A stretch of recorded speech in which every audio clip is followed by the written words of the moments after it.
Hello बच्चों, आज हम सभी राजनीति विज्ञान का पार्ट 2 चुनाव प्रक्रिया पढ़ेंगे। अभी चुनाव प्रक्रिया के बारे में तो आपको बहुत कुछ पता ही होगा। ठीक है, स्टार्ट करते हैं। अभी यहाँ पे देखो, ध्यान दो।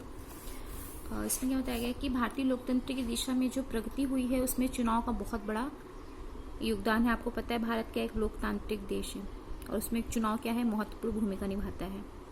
ठीक है, चुनाव और प्रतिनिधित्व लोकतंत्र से संबंधित अत्यंत महत्वपूर्ण प्रक्रिया है और चुनाव के माध्यम से जनप्रतिनिधि चुने जाते हैं। यह तो हम जानते ही हैं, आपको पता ही है। चुनाव के द्वारा ही हम क्या करते हैं, जो आप जिसको चुनना चाहते हो, जिसको आप देखना चाहते हो सत्ता में, आप उसको चुनते हो।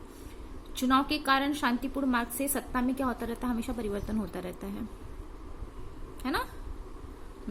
विभिन्न राजनीतिक दलों को सरकार बनाने का अवसर भी प्राप्त होता है। ऐसा नहीं होता कि सिर्फ एक ही दल चलेगा। लोकतांत्रिक शासन व्यवस्था है जिसकी वजह से यहाँ पे क्या है, सभी को एक समान अवसर जो है वो दिया जाता है। दूसरी चीज क्या है कि ये पूरा जो निर्णय रहता है वो पूरा जो जनता पर रहता है, तो अपने हिसाब से जनता जिसको चाहे वहां पे सत्ता में ला सकती है, जिसको चाहे तो सत्ता में नहीं ला सकती है। ठीक है, अभी हम सत्ता में लाते हैं जिन पे क्या देखते हैं कि वो जिन हम प्रतिनिधियों का चयन करते हैं, फिर चुनाव करते हैं, वो कार्यक्षम, ईमानदार और विश्वास पात्र और लोगों की भावनाओं का सम्मान करे, ऐसे हम सोच के उनको सत्ता में लाते हैं, है ना। आपको तो पता ही है। जिस चुनाव प्रक्रिया द्वारा हम अपने प्रतिनिधियों को चुनने वाले हैं, वह चुनाव प्रक्रिया कैसी होनी चाहिए, खुली होनी चाहिए, निष्पक्ष होनी चाहिए, विश्वसनीय होनी चाहिए, है ना। हमें भरोसा होना चाहिए। इस दृष्टि से भारतीय संविधान द्वारा चुनाव संपन्न कराने के लिए एक स्वतंत्र निर्वाचन आयोग का प्रावधान किया गया है और यही जो निर्वाचन आयोग है वही क्या करवाता है, चुनाव प्रक्रिया जो है वो करवाता है। ठीक है, अभी इन सब में किसका महत्वपूर्ण रोल आ रहा है बच्चों, निर्वाचन आयोग का। आपने देखा आपका ये क्या बोलते हैं, चुनाव अच्छे से होना चाहिए, निष्पक्ष होना चाहिए, आपको उस पर विश्वास होना चाहिए, है ना। तो और कौन से प्रतिनिधि इसमें आते हैं, ठीक है, किस तरह से होता है, सारी जो जिम्मेदारी रहती है वो निर्वाचन आयोग की रहती है। ठीक है, अभी यहाँ पे देखो, भारतीय निर्वाचन आयोग जो है एक राज्य स्तर पर भी कार्यरत राज्य निर्वाचन है और केंद्र स्तर पर भी है। निर्वाचन की तारीखों की घोषणा करने से लेकर चुनाव के परिणाम घोषित करने तक की पूरी चुनावी प्रक्रिया निर्वाचन आयोग के मार्गदर्शन और नियंत्रण में चलती है। समझ में आ रहा है बच्चों आप लोगों को? यानी मैंने क्या बोला, इन शॉर्ट में ये समझ लीजिए कि जो निर्वाचन आयोग है ना, जो चुनाव होता है, किसी भी तरह का चुनाव हो, ठीक है, सभी चुनाव में जो निर्वाचन आयोग है उसकी ही सारी की सारी जिम्मेदारी रहती है ना। यहाँ पे देखो बताया गया है ना कि तारीख की घोषणा से मतलब कौन से दिन ये चुनाव होना चाहिए, ठीक है, और अंत तक रिजल्ट निकलने तक चुनाव का सारी जिम्मेदारी जो रहती है वो निर्वाचन आयोग की रहती है। ठीक है, तो जिसकी वजह से एक बड़े और व्यापक जनतंत्र प्रक्रिया का चुनाव आराम से हो जाता है, जो कि एक बहुत ही अविभाज्य घटक है, लेकिन इसमें निर्वाचन आयोग का बहुत ही महत्वपूर्ण योगदान रहता है। तो इस पार्ट में हम यही देखेंगे।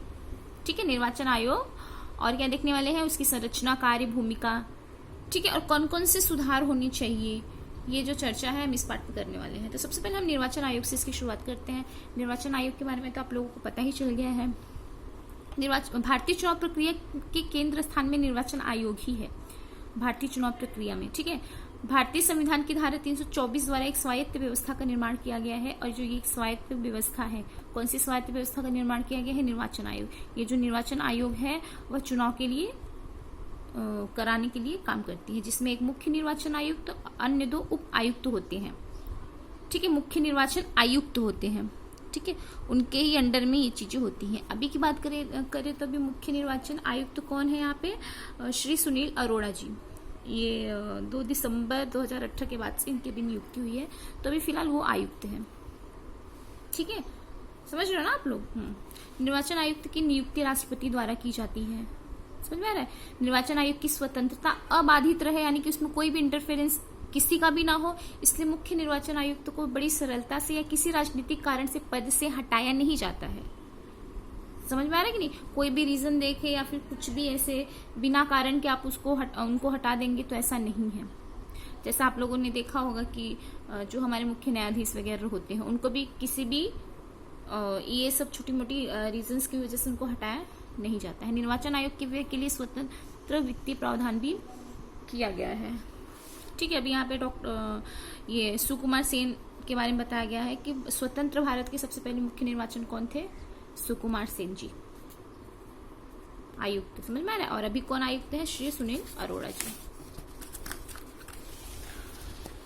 ठीक है, नेक्स्ट क्या बताया गया कि निर्वाचन आयोग में स्वतंत्र कर्मचारी वर्ग नहीं होते हैं, यानी कि कहने का मतलब ये है कि जब चुनाव वगैरह होता है तो आप देखते हो कि इसमें जो अन्य सरकारी विभागों में जो काम करने वाले लोग हैं वही जाके चुनाव प्रक्रिया में भाग लेते हैं, हिस्सा लेते हैं, और उनके द्वारा ही ये चुनाव प्रक्रिया जो है वो संपन्न किया जाता है। जैसे कि यहाँ पे देखो अधिकारी कोई हो गया, सरकारी विभाग कोई अधिकारी हो गया, फिर शिक्षक एवं कर्मचारी, ज्यादातर आप देखते रहोगे कि शिक्षक वगैरह की ड्यूटी चुनाव में लगती है, देखते हो ना, उनके द्वारा ही जो है पूरा चुनाव की प्रक्रिया जो है वो पूरी की जाती है। तो यानी कहने मतलब कि इसके लिए कोई स्वतंत्र कर्मचारी वर्ग नहीं है।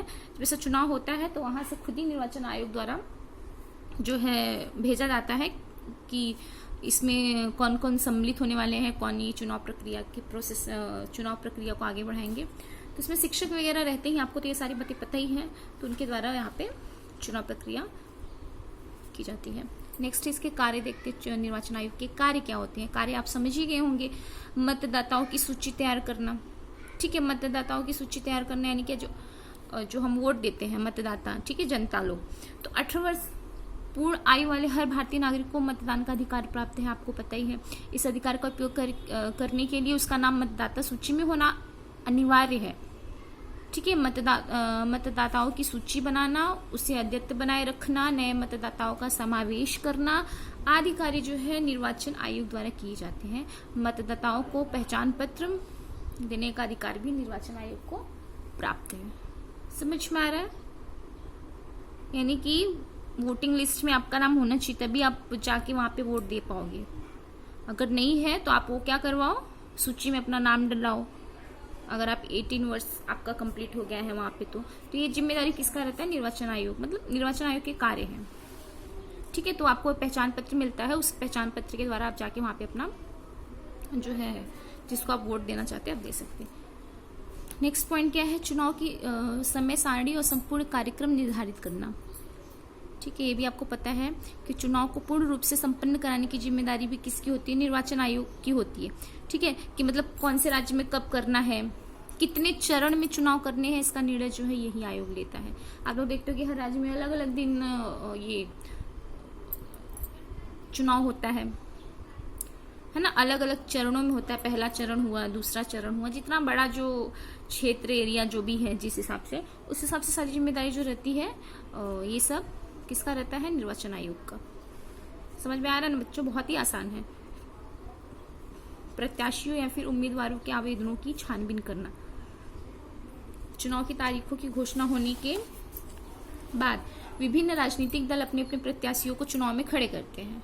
ठीक है, साथ ही कुछ प्रत्याशी किसी भी राजनीतिक दल का समर्थन न लेते हुए स्वतंत्र रूप से चुनाव लड़ते हैं, यानी कि ऐसे लोग को आप क्या बोलोगे, यानी कि ऐसे उम्मीदवार को आप क्या बोलोगे? निर्दलीय जो चुनाव लड़ते हैं, यानी कि वो किसी भी पार्टी में नहीं है, वो स्वतंत्र रूप से लड़ना चाहते हैं।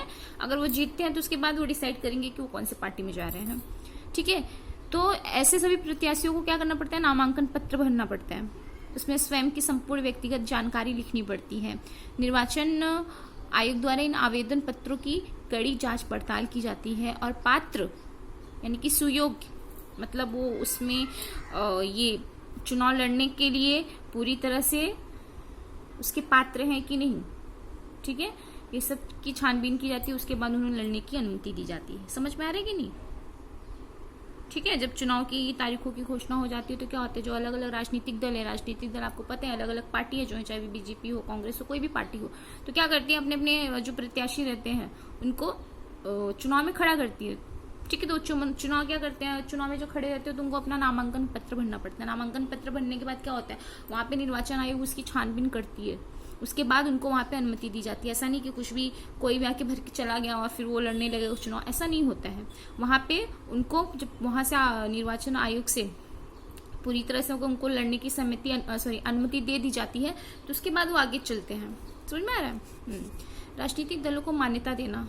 अपने देश में बहुदलीय पद्धति है ना, अपने देश में कितने सारे राजनीतिक दल हैं, और साथ ही नए नए राजनीतिक दल भी आते हैं, उनका भी गठन होता रहता है। तो राजनीतिक दलों में फूट पैदा होकर नए राजनीतिक दलों का निर्माण होता रहता है। ऐसे सभी दलों को निर्वाचन आयोग की मान्यता लेना अनिवार्य है। ऐसा नहीं कि कल मैं खड़ी होकर एक नई पार्टी बना ली, ठीक है, आप नई पार्टी बना लिए, ठीक है, लेकिन इसके लिए आपको परमिशन लेना जरूरी है निर्वाचन आयोग का। अगर निर्वाचन आयोग आपको वहाँ पे परमिशन दे रहा है तब आपकी जो राजनीतिक दल है वो पूरी तरह से क्या है, वो मान्य हो गई है, तो फिर ठीक है। समझ में आ रहा है कि नहीं? तो वहां पे सभी जो दल है, चाहे ये जो भी नए नए राजनीतिक दल वगैरह हैं, उनको क्या करना पड़ता है, निर्वाचन आयोग की मान्यता लेना पड़ता ही है। ये कंपलसरी है, अनिवार्य है। किसी राजनीतिक दल की मान्यता को समाप्त करने का भी अधिकार किसको है, निर्वाचन आयोग को। अगर उनको लग रहा है कि राजनीतिक दल का कुछ प्रॉब्लम है, कुछ समस्या है, फिर कुछ भी हो सकता है ऐसा, तो वहां पे उसको समाप्त करने के का भी अधिकार जो है निर्वाचन आयोग रखता है, लेकिन उसको एक वैलिड रीजन देना पड़ेगा, ठीक है ना। और निर्वाचन आयोग के राजनीतिक दलों का चुनाव चिन्ह भी कौन देता है, और निर्वाचन आयोग द्वारा ही मिलता है। चुनाव चिन्ह आप देखते हो ना, किसी का पंजा, किसी का कमल, किसी का झाड़ू, कुछ भी होता रहता है, तो वही चुनाव चिन्ह है, ठीक है बच्चों। नेक्स्ट पॉइंट क्या है, चुनाव से संबंधित विवादों को हल करना। आपको तो ये पता ही है ये कितनी बड़ी समस्या है, कितने सारे विवाद उठते रहते हैं चुनाव के संदर्भ में। अगर कोई विवाद छिड़ जाता है तो उसे हल करने की जिम्मेदारी निर्वाचन आयोग पर ही होती है, ताकि ऐसा नहीं कि निर्वाचन आयोग क्या है, एक स्वायत्त व्यवस्था है, ठीक है।